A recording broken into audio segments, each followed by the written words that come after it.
A small group of caves was excavated in the 1st century BC, overlooking the stream of Ulhas at Kondavane near Karjat.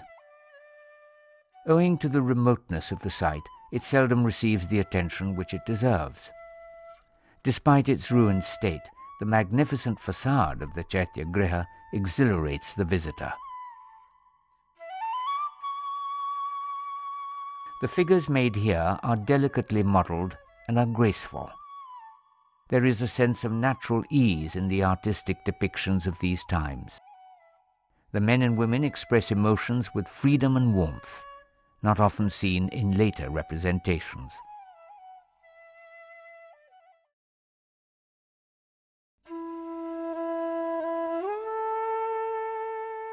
On a high hill, opposite the range which has the caves of Bhaja, a grand Chaitya Griha and Viharas were created in the 1st to 2nd centuries AD at Karle. Here is the largest of all Chaitya Grihas to be carved out of the living rock. One of its inscriptions proclaims that it is the most excellent rock mansion in all of India. Another inscription records the gift of the Brahmanical devotee Ushvadatta, son-in-law of King Nahapana. He donated the revenue of a village to support the monks at Karle.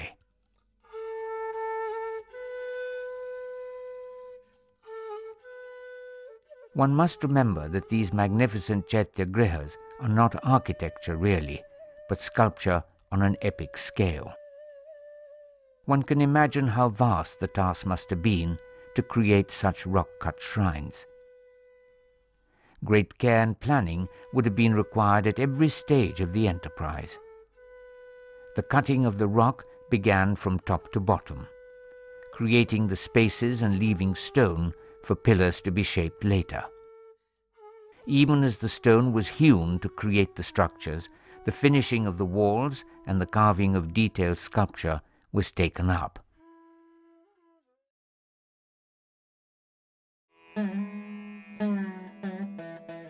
The facade has on it 6 couples, larger than life and filled with robust vitality. These are the yakshas and yakshis who embody abundance and fertility of nature, the forces that ensure the continuity of life. They were seen individually in the gateways of the stupas of Bharhut and Sanchi. Here they have come together as mithunas, or loving couples. Their closeness to each other in natural affection symbolizes the completeness of the world, of the harmony of the natural order. The figures do not attempt to faithfully copy the human body. They are idealized forms presenting the symbolic essence of human life at its most vital. They graphically display the quality of prana, or inner breath, of Indian art.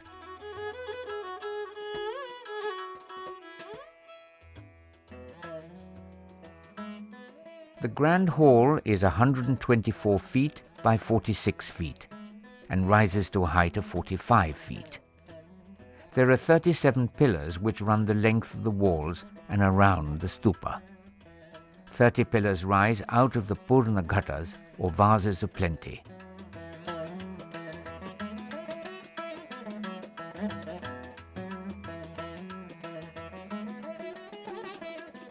The capitals have seated animals, carrying human figures, usually a couple and sometimes 2 women. They're seated in a friendly embrace and display a rare warmth.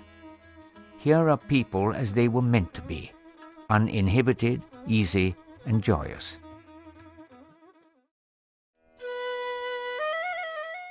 The Shunga and Satvahana periods were an era of the prolific making of monuments.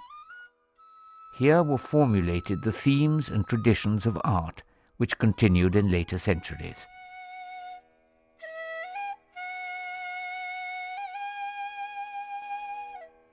The railings of stupas and the exteriors of caves presented images of the world as seen around us. Deep within the heart of the mountain, we were to contemplate that which was eternal, that which was within. The stupa was simplicity itself. In the silence of the interior, it was a symbolic representation of the escape from the illusions of the material world.